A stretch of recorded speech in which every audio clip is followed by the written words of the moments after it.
Stop being a Instagram decoy. He's like with the cameras and the thing and the handlers and stuff. I think it's good content, right? It helps me as a trainer. It looks good for the police handlers. It's cool. Everybody loves it. But let's be real here. Are we getting down and dirty just training dogs? And now I'm looking at myself. I'm really evaluating myself as like, okay, what are we really doing here?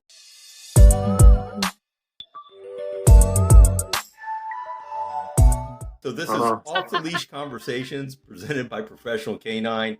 I'm one of your hosts, Sam. We're here with Jess. We have Travis Lloyd with us today, probably one of my favorite decoys and a great mentor. He's helped me out a lot along the way, and he loves working with those young decoys and teaching them the advanced techniques and how to be fluid and smooth with what they're doing. And we're just honored to have him here today. So, Jess, I'm going to let you go ahead and kick it off with what you want. Or actually, Travis, why don't you introduce yourself? Hi, I'm Travis Lloyd, professional dog trainer. I'm a professional decoy. I've been professionally training dogs for about 6 years now. Started with pet training. I went to school with a focus on working dogs, and that's my primary focus now. Pets pay the bills, and I do love that. But my true passion is working dogs and service dogs, and I love pointy-eared dogs. As we can tell, before we got the podcast started, we got to see with the new Mal puppy. So, what's his name, Travis? Devil. Of course. Yep, because if I could show you my legs right now. Absolutely. So, what we're gonna do today was just a great opportunity to get Travis on with us. We're gonna just talk decoy stuff, everything decoying, questions that people probably were, just begging to ask people. And Travis, I know myself and like you, it's that adrenaline rush because people always ask about, why do you let this dog bite on you? Why do you let come home with these scars and bruises? And for me, it's the adrenaline rush and just that raw power that the dog can provide. Absolutely. Yeah, absolutely. That's a huge part of it for me. I'm 100% into dogs because it's for the dogs. Like I'm a true dog man through and through. So that's what it's about for me. I consider myself a dog trainer that wears a decoy suit, not just a decoy. So it's about being a better dog trainer in all areas, whether it's tracking, obedience, detection, decoy work. I just love dogs and I want to know everything about them and be able to train them. I mean, my gosh, I would say you've done so many different types of coursework. I know you've dabbled in like everything. I mean, you always learning and doing and trying. And with that said, what do you think? I mean, you've been in this industry long enough and you've been around enough other decoys and trainers at that. But what do you think the next set of decoys coming up, what trend is going to age poorly for them? Like what's going on in the industry that you look at that and you're like, whoop, that's going to age poorly. You've got this next gen of decoys coming up. What are you seeing out there? I mean, the most recent stuff is some of those videos I'm sure we've all seen. I don't want to cast a negative light on what we do.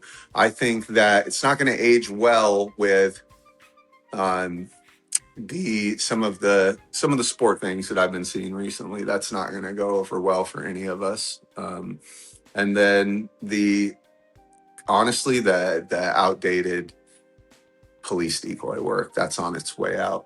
Like that is an end of a chapter. There is a changing of the guard in that industry.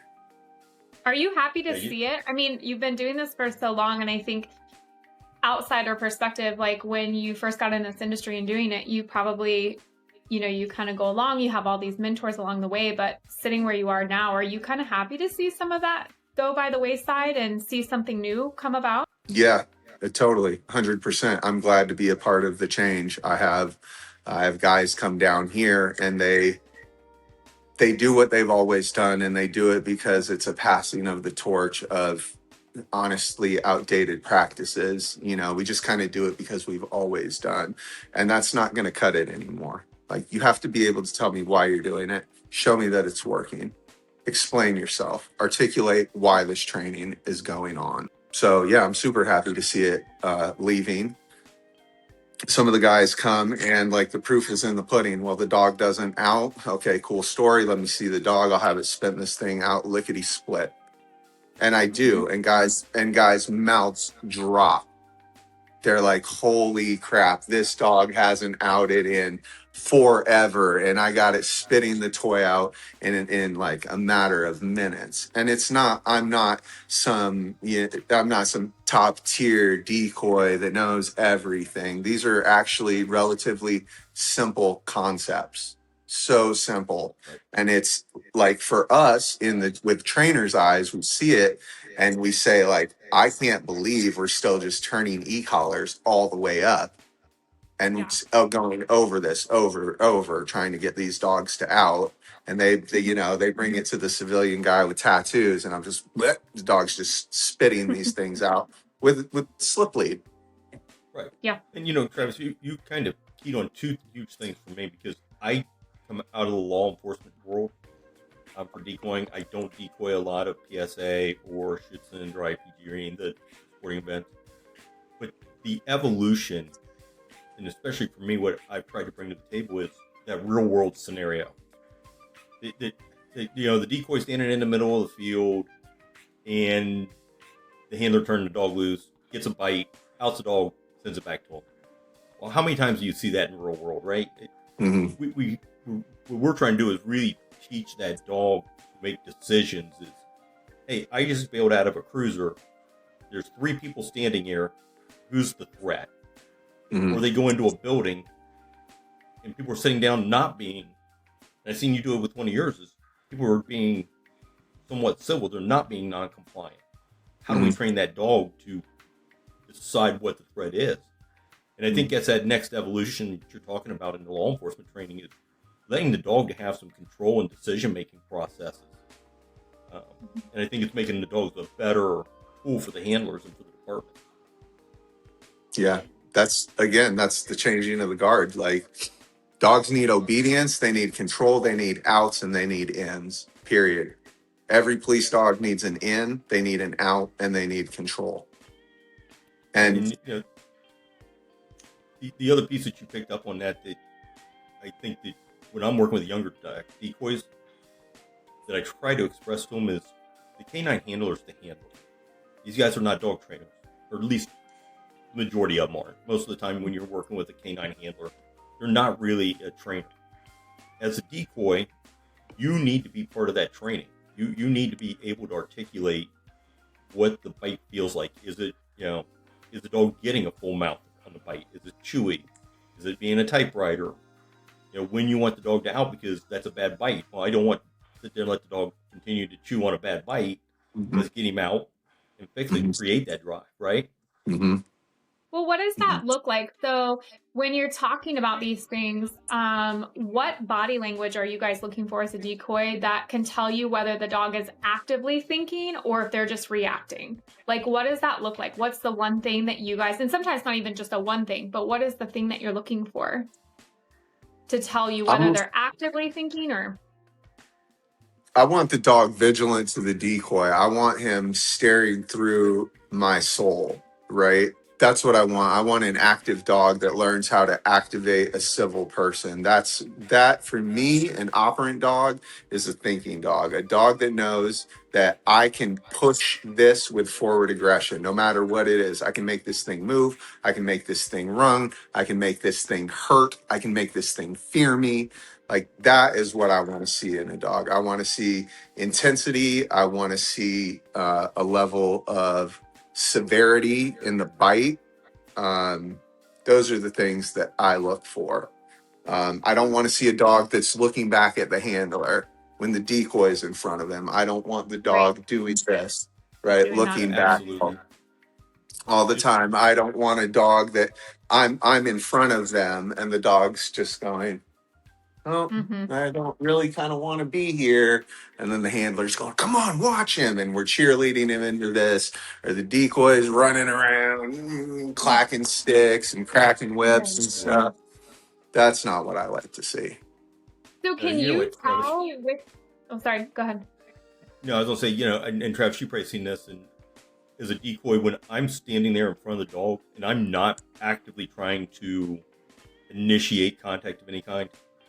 When you see that dog just staring you down, not leaking, not jerking around, just intent eye contact of where it wants to target. Mm-hmm. That to me is like that dog has a thought process going on right now because it's staring through my soul and it's looking right into my armpit or the bicep. I know where it's going to hit me. Mm-hmm.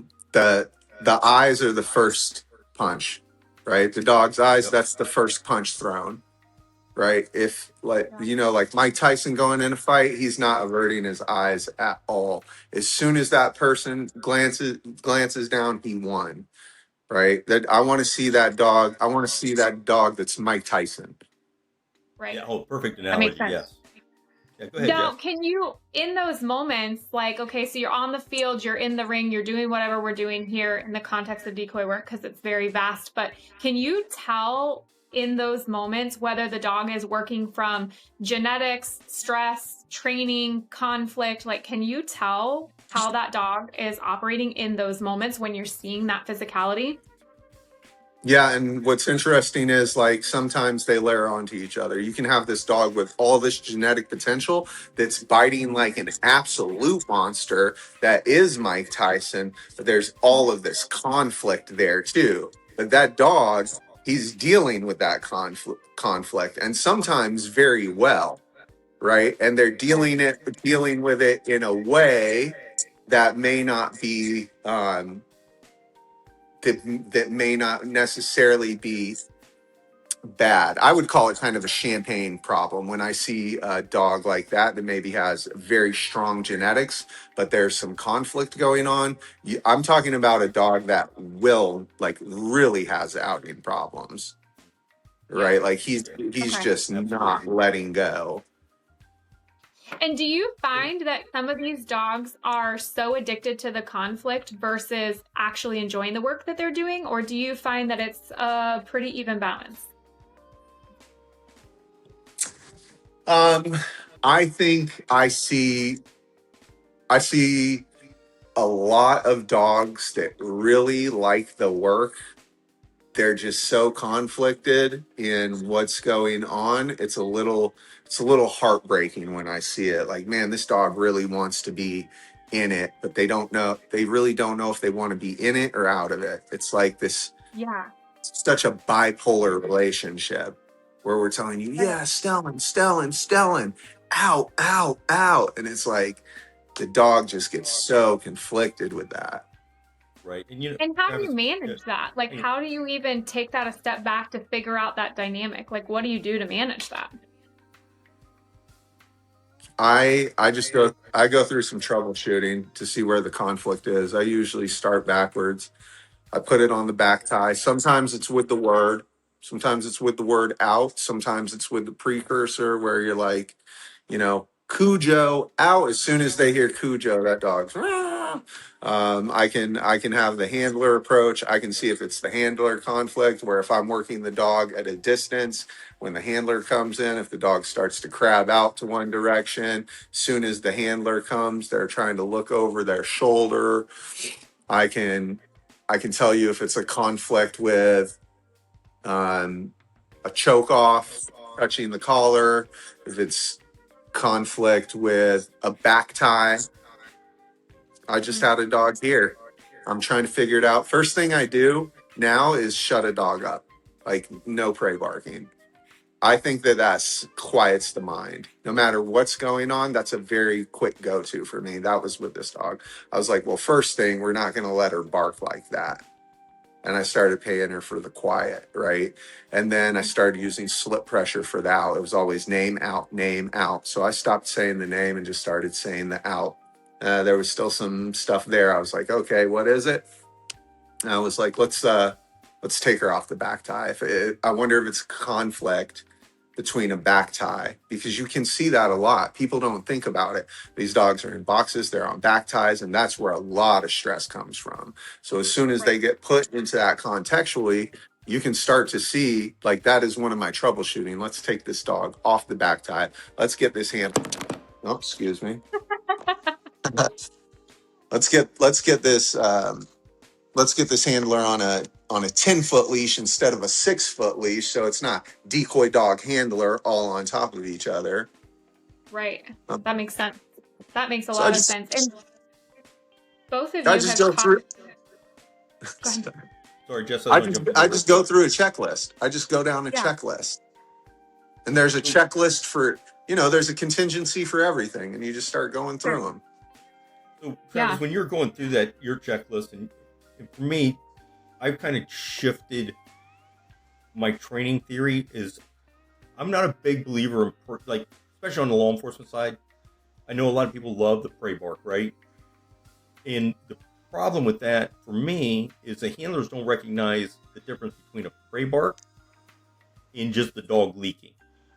Mm-hmm. And for me, I don't want the dog, when you're coming in to do a building search or something, I just don't want the dog leaking all over the place. So it's like, come in quiet, calm before you start that prey barking. Mm-hmm. Are you seeing that same problem with handlers and stuff that you work with, where you're getting dogs that are leaking all over the place? Oh yeah, that's a very common. Leaking, not outing. Those are like high on the problems that you see.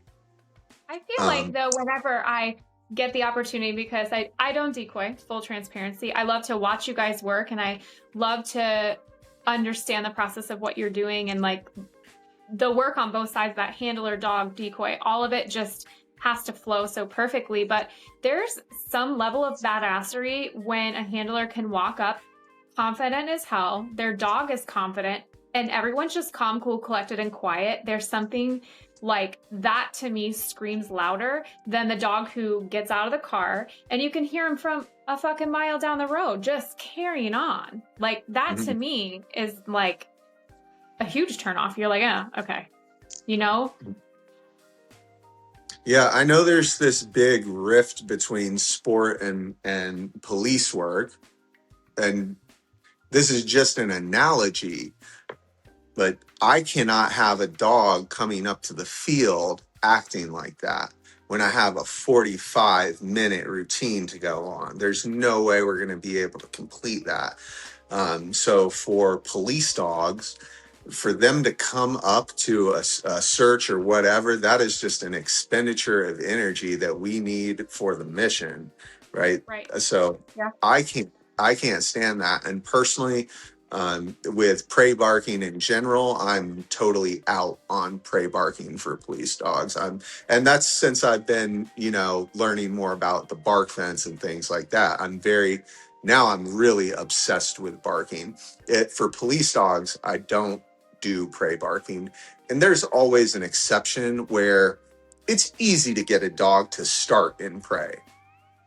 Right? It's pretty easy to get a dog to start barking in prey. And you'll see people do that in sport. Like when I learned how to decoy, we would start with some prey movement, right? Maybe the dog was being active, but usually it was an active decoy first. Like the decoy is bubbly and like getting the dog into it. And then they fade into this, like a more of a civil picture versus now.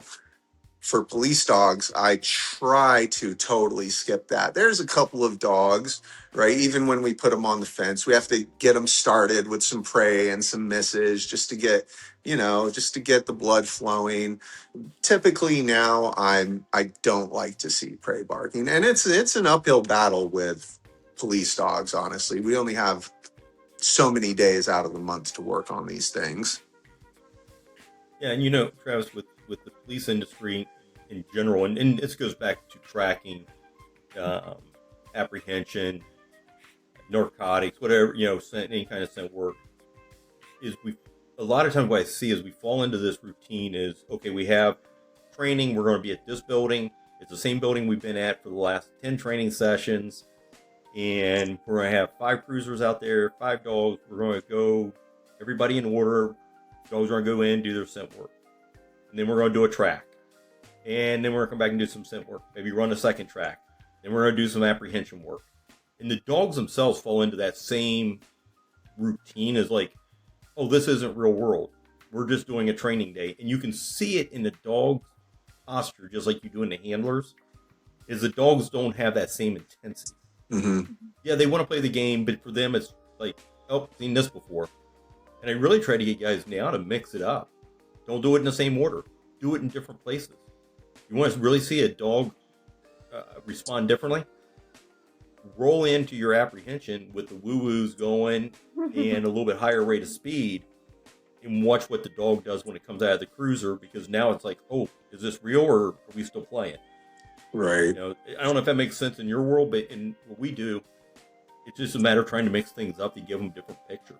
Yeah, I've actually recently had a conversation with that about that with one of my mentors, and that is definitely something that I need to get better at, is focus more on scenario-based training. Even when we're doing scenario-based training, it's like, okay, let's do the scenario, but everybody's standing out at the door, all the cruisers are parked, it's me, right? Even if it's me in a hidden sleeve, the dog's not coming to training one day like, oh shit, Trav's a real bad guy today, right? Like, you know, we're not fooling them like that.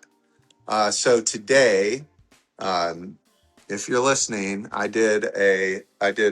we did some scenario based training for one of the dogs that I worked with. Got a new decoy to come out, set up the whole scenario, had him go out in the woods, hide. Handler didn't know where he was, took the dog all the way back. It was just him and his cruiser and the bad guy. It wasn't our typical training picture. The dogs are so onto the training days. There's so many things. They're not. They hop out. There's like 5 cars, no sirens, right? Yeah. They're like, oh, cool, right? Yeah, I'm guilty of it too. Like, I'm really good at. So you've got your camera lady too, or your camera people, right? Like everyone's like staged up, because all of us are trying to play in a world where social media is what is driving a lot of business and driving a lot of content. And so I think the dogs know. I think they know. The minute they see the camera, the minute that they think there's even a little bit of a setup, they're like, oh, let me put on a show. And to be honest, same for the handlers and the decoy. I think there's a little bit of showmanship that goes on. Do you think we've lost some of the realism in our training because of that? yeah. So, yeah, for sure. And I'm guilty of it too. This is another conversation that we were just having, like with my mentor. He's like, stop being a fucking Instagram decoy. He's like, with the cameras and the fucking things and the handlers and stuff, for sure. Well, I think it's good content, right? It helps me as a trainer. It looks good for the police handlers. It's cool. Everybody loves it. But let's be real here. Like, are we getting down and dirty and fucking just training dogs? Excuse my profanity. Like, seriously, I just had this talk, and now I'm looking at myself. I'm really evaluating myself as like, okay, what are we really doing here? 100%. Right? Are we setting? Oh my God. I mean, it's a real conversation, and we have all talked about it. I mean, God, when we decided that like we would play this little dabble in this podcast game, we're like, I don't know, what the fuck are we doing? Like, should we do it? I don't know. Like, are we doing this? Like, what are we doing? And content is so, like, social media is driving the game. And part of it, I think, is driving this new era of decoys. I think that it is a huge thing that's going on. And I think it's causing a lot of conflict, like you said earlier, about like, you've got this new generation of decoys, and like, some of the things that you're seeing is going to age very poorly. And some of that is driven by social media. Think about the days where we didn't film any of this. You showed up to training day, you did your shit, you went home. Mm-hmm. Yeah. You know, the part of the filming stuff, in a way, is good because it's important for handlers to be able to go and look at what they're doing and how their dogs are working. Or, you know, God forbid they get called into court. At least you have training tapes that you can say, hey, this is how my dog outs. This is my dog's final on all the narcotics. And you can see my body cam matches my training videos, right? Yeah, you're right about that. I think those things are important. But I also think that we have to be careful. And I know, Travis, you've been through this. I've been through it. I think anybody that's decoyed, that's done it, you have to be very careful what gets put on tape. Because there's always someone out there that doesn't want to see the sausage being made. Mm-hmm. Or they're going to critique you on a catch. Or they don't understand what that scenario was designed to do, and try to get critiqued on it. Sure. I know you've been through that too. Yeah. Everybody, everybody wants to see everybody wants to see that dog that's a banger now that they were shitting on earlier, and now they're like, oh, look at this great dog. Yeah, but you weren't you weren't talking that shit when he wasn't. Correct. Now you want to act like you're part. Now you want to act like you're part of this journey or whatever, right? You weren't there in the trenches with that dog, building them, getting them to where they were. 100%. 100%. And like I'm guilty too. I love putting out informational content, and there is so much good stuff out there, but there's no regulation to say, hey, this is good information, this isn't. I love putting out informational things with the decoy work and showing mistakes and then how to rebuild it. I don't usually put that out there though, because I do not is you might not believe this, but I don't like conflict. I don't want the smoke. I don't want it online. Yeah. 100%. Online is brutal. It is. And you know what, Travis, I'm kind of like, when we do videos, and especially if I'm demoing something for another decoy, that somebody that's new, I'm showing them a technique, working on, here's what it should look like. I like seeing what I'm doing also in those videos, because I can look at it and go, yeah, see how I did that? Don't do it that way. That was wrong. Mm-hmm. I mean, how many times have you seen yourself and you go, oh, that was bad? But but there's no one around us to critique us very often. When you're a decoy, you're kind of working independent. Because your handlers, they don't really know what they're looking at most of the time. So unless you're fortunate enough to have 2 or 3 decoys that are, experienced, you don't get the feedback unless you have the video going. Yeah. And honestly, like those are great training aids too. Like I study my own tapes over and over and over. I watch my own videos. My girlfriend's like, you're conceited. I'm like, no, I am like learning right now. Like I'm looking at my mistakes. I'm not watching me, but I'm watching every little movement, what the dog was doing, when I moved. I stay up till 3 a.m. watching other people's over and over and over. Like I'm obsessed with it. So I do like to video my training because I learn a lot.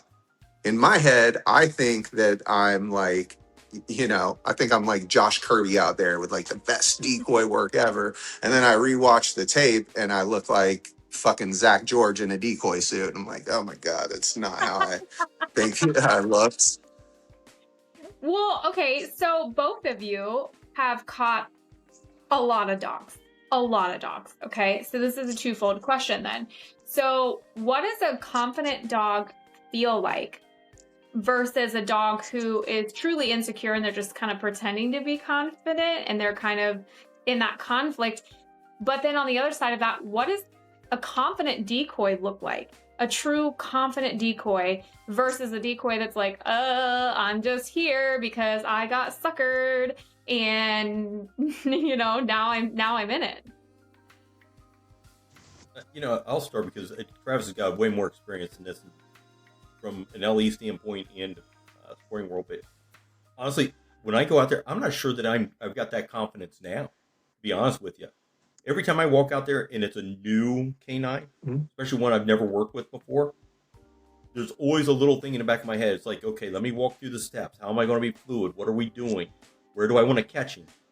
So for me, I think being a confident decoy is also being diligent on respecting the K9 and its safety and knowing where your ability begins and ends, because there are some things that, one, at my age, I just can't do effectively anymore, and I have other decoys do it. I'm not doing a 100-yard sprint anymore. I'm old. That hurts. And I'm not fluid enough to catch them safely anymore. So I'll have someone else do that. But I think that confidence begins with understanding, here is my current limitations.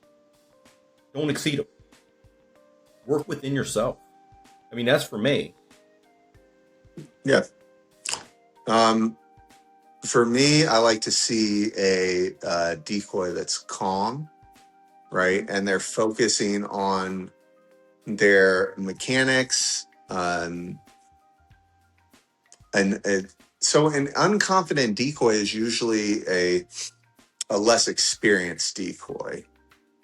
You got to have dogs on you all the time. It's intimidating at first, like to be wearing this, 80-pound mammal on you. It's intimidating at first. So it's understandable. And even for the most experienced decoy, I don't care who you are, there's always a dog out there that will humble you. And then as far as like a confident dog goes, the confident dog is just powerfully pushing into that bite, zoned in, not whale eyeing at anything, totally focused on what they're doing, just crushing, continuing to move forward, working through the most pressure with forward aggression. The unconfident dog that may be faking the funk is they have vocalization. Maybe they're biting with a 3/4 grip.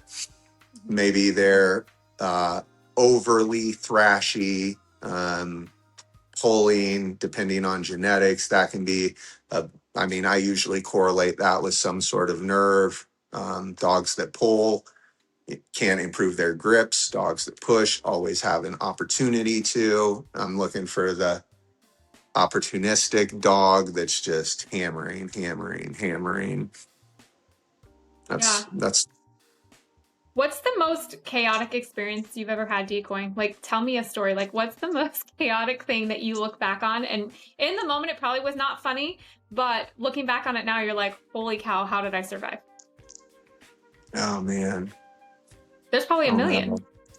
Decoying can go real crazy, real quick. I tell you that. But like, have you ever been in a scenario like you're like, hey, I've drummed up, because you guys are both drummer uppers. You always come up with these scenarios like, hear me out. Usually when I get the call and they're like, Jess, hear me out, I know it's going to be something so ridiculous you've drummed up. Have you ever been in that training experience and then you're like, well, that went south? I've been in, yeah. I wouldn't say very many chaotic. I've been in situations where we didn't thoroughly discuss what we were doing before we did it. Through complacency, because we have done that, but now we're like, let's just go do this, and then something goes wrong, and all of a sudden somebody gets bit in the foot. Happened, yeah, it's happened to me.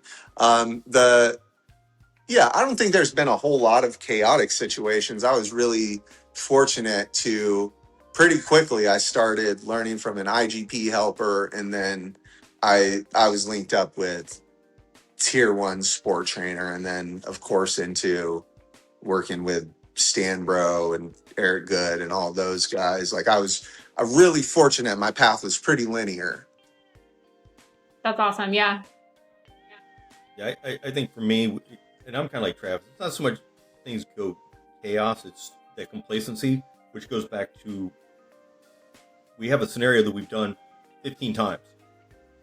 And you kind of get complacent, you forget to brief it, or you really walk through it before you do it. But where it gets chaotic for me is, like, I have the 70-pound shepherd hanging off my finger, where a handler drove the dog into a bite that he wasn't supposed to get.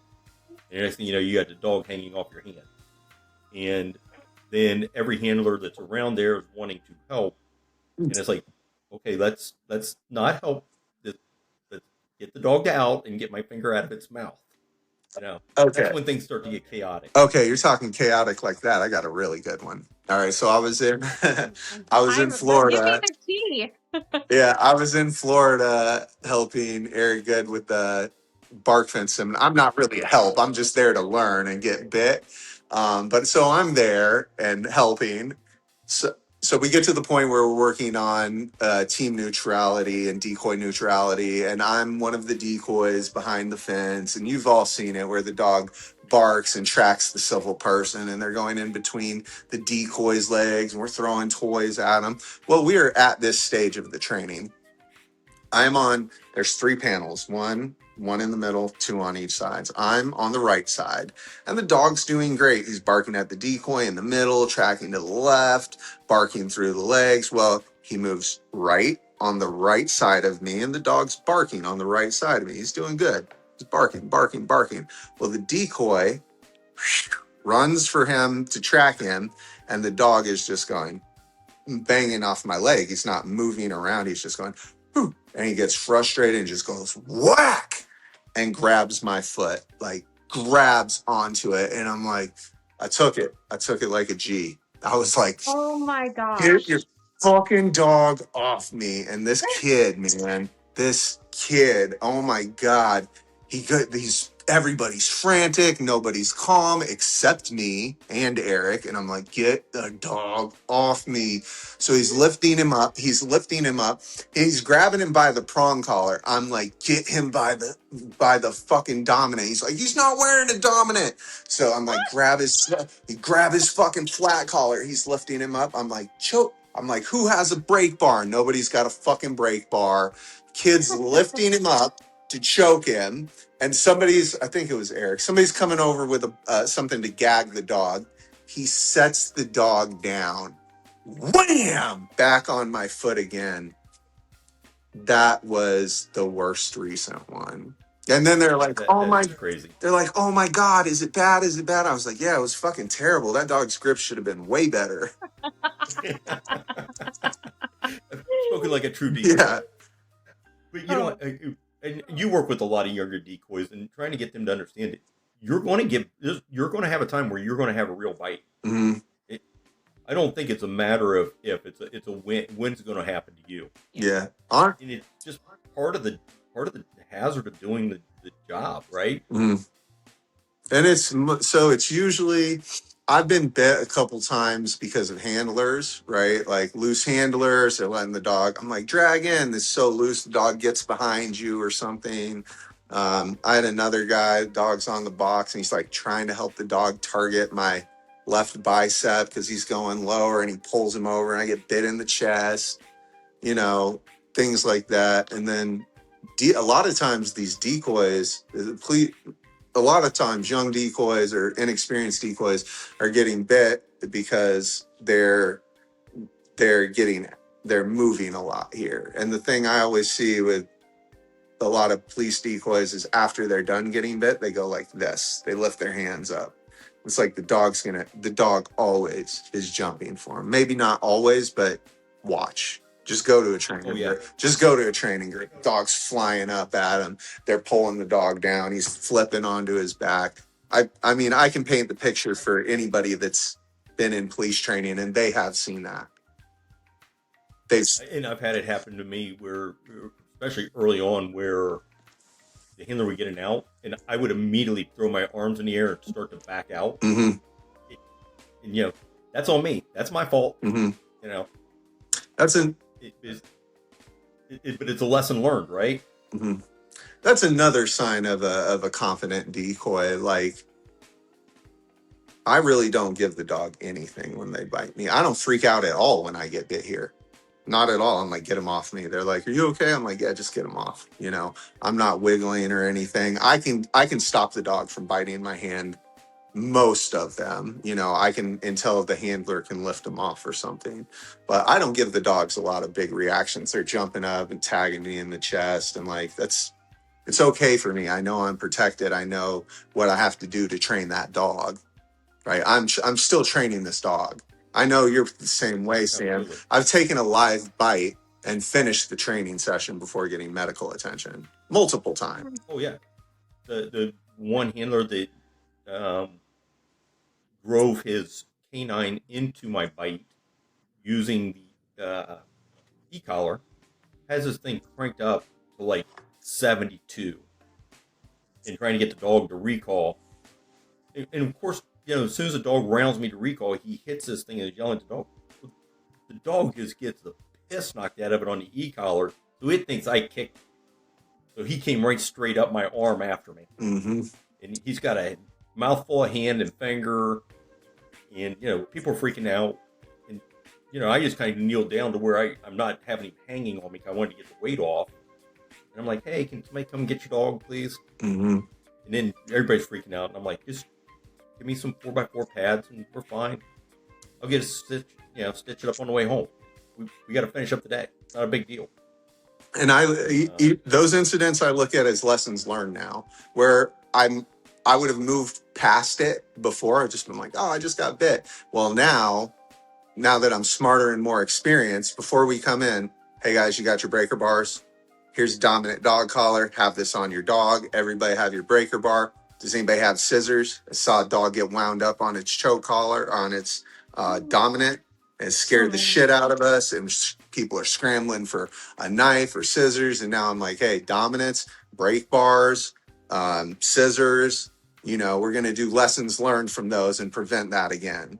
Like, my foot's not getting bit again. We're going to cover that first. So that's something important. That's a great thing right there, Travis. Yeah. Do you put a dominance on all your LEs before training day or during training day?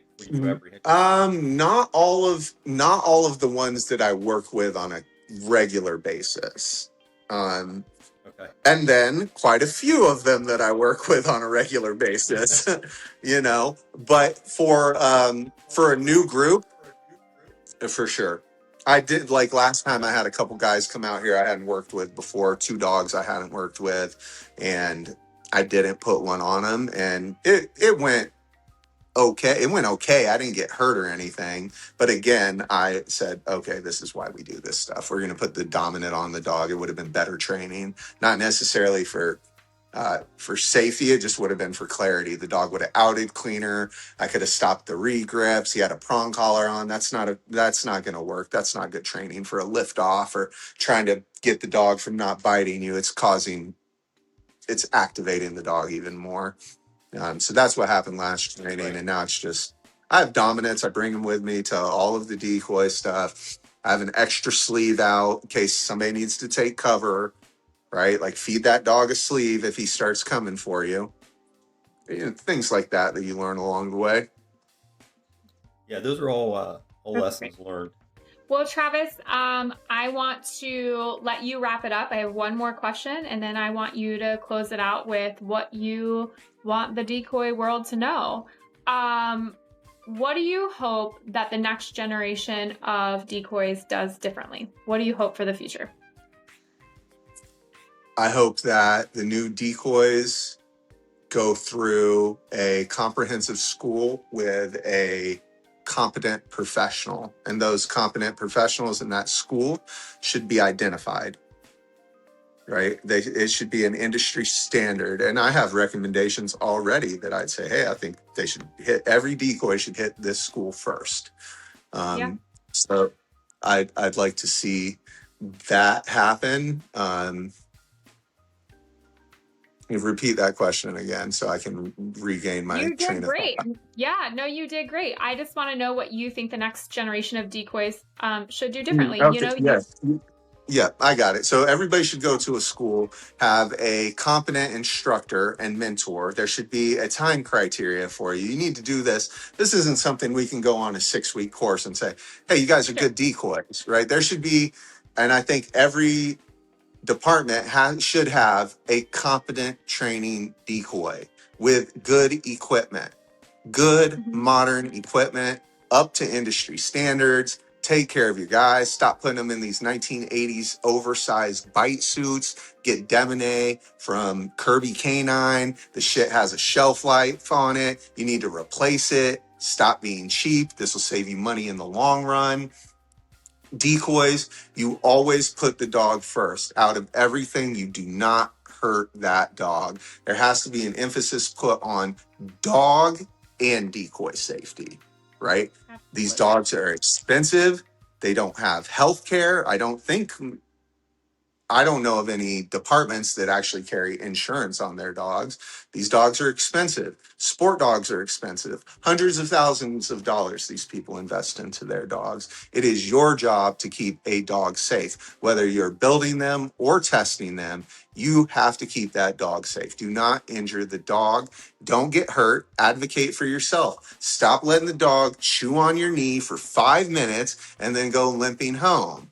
Like, speak up. Get the dog off of you. We need our decoys too, right? And final and foremost is that your relationship as a decoy, your relationship with that dog supersedes any relationship with the handler, the department, or anything. If there's neglect or abuse or poor training, it is your job to advocate and speak up. That's my spiel. Yep, You crushed absolutely. it. You know, Travis, there's one thing that you kind of left out that I know that you're a big advocate of, is the decoy has to be part of the training. But on training day, you're the one that has to dictate the safety. Right. You know, because the handlers are just going through their motion, and you as that decoy, and I've seen you work where you're the person out there going, no, we're not going to do that because that's not safe. Mm-hmm. And that decoy, you know, that's the one thing that you've always preached is the decoy has to be part of that safety and really lead. Mm-hmm. That is the one part I left. In the absence of a training director, you are the training director. When that dog is biting you, you feel the teeth, you need to coach the handler. That's one other thing that I missed out on is I think every handler should decoy. For not just once. I think every handler should decoy. If you're a decoy, you're a better handler. Because you have to feel the teeth and the leash. You have to know. Yeah, that makes sense. That makes a lot of sense. Yeah, absolutely. Anything else you want to wrap it up with? No. Well, I was going to say, before we wrap it up, I do want to give a shout out to Travis. Thank you, Travis. He's going to be at the conference this year. He's going to be one of our keynote speakers. So, what are you talking about this year? For the... Oh, no. I think we're waiting for Travis to answer that question. What do you want to talk about? What are you talking about this year? I didn't hear you. I didn't hear you. Sorry. Oh, okay. What do I want to talk about at the conference this year? I don't know. I love to talk about decoy work. It's kind of low-hanging fruit for me. I think everybody really ate up the engagement program last year. And that was just... was that the class that everyone was crying? All I know is I walked in to give you like a 5-minute like this, and then I was like, oh, this room is okay. I'm gonna just scoot on out of here. It got real emotional in there. Oh my God, I was crying too. No, I was telling them about my first dog that I had made mistakes with, and he ended up getting euthanized. And I was talking about like ownership of some of those things, it was an incredible experience. It was a tearjerker. But I walked in to give you like a little heads up, like, hey, and then I was like, oh man, I was like, this talk went away. Like, people were like truly moved by what you were saying and like truly moved by whatever you did in that room. Unfortunately, I didn't get to be a part of that one, but I was very impressed by the way that you handled last year for sure. Yeah. I think I'll just do the engagement this year, like how to cue the engagement and build really, really good engagement, whether you're going to do it with a sport dog or a pet dog or even a police dog to an extent of the engagement. But the engagement program, it was just a small thing of what I was going to do, but people were really, really into it. Yeah, I heard a lot of good. You were going to take that one and run with it this year. What was your favorite part last year, Travis? What class did you enjoy the most? Your dopamine box class. Oh, really? Are you just sucking up? Nice? You're just sucking up. No, him up. I was like, I am not. No, I mean it sincerely. I also really enjoyed Brian Dell and Mitch's courses. Like those are the first time I got to meet those dudes in person, but I follow them online. I love learning from them. I can hit them up with questions. Like I really enjoy just meeting everybody. And yeah, those were the 3 classes that I really gravitated to the most. Well, thanks. Yeah, I heard that the dopamine class. Go ahead. Go ahead, Jess. I would say afterwards, I was really impressed. It was something really profound and moving for us. Like, it's hard to convey to people what the conference really was and like how it went, but to see you make connections and like you went to their club and like I saw you interacting and you guys all like truly connected and like are still connected, and it's incredible to see that. That's why we made the conference, and to see you doing it firsthand of like you got to meet them and then go on to do things with them after the conference and are still collaborating is really cool. So I appreciate that feedback. Yeah, we got to go down to Brian's Club. Shout out BAMF. That was super fun. I got to get out there more often now that the weather's better. Mitch, I haven't made it out to his yet, but I can't wait to. His place is gorgeous, and he's doing great things over there. You got to take your shoes off before you walk into the kennels. You don't want to get those floors. Yeah, I know. I don't know if I'm worthy to walk in there. I'm like, man, you keep working dogs in here, bro. You know, we're gonna have to plan a trip down. We should go crash his party sometime. We'll make him cook us dinner, and then we'll just tour his kennels. Yeah. Oh, Mitch would love to have a cookout, have everybody come down and drool all over the place. He would. You know, I was laughing because the dopamine, you were mentioning your class, or Jessica's class with the dopamine, but you bringing your dog in to actually do the dopamine box with her was one of the most impressive things for me at the conference, because two dog trainers who have never worked together, really the first time you guys have probably met. Yeah.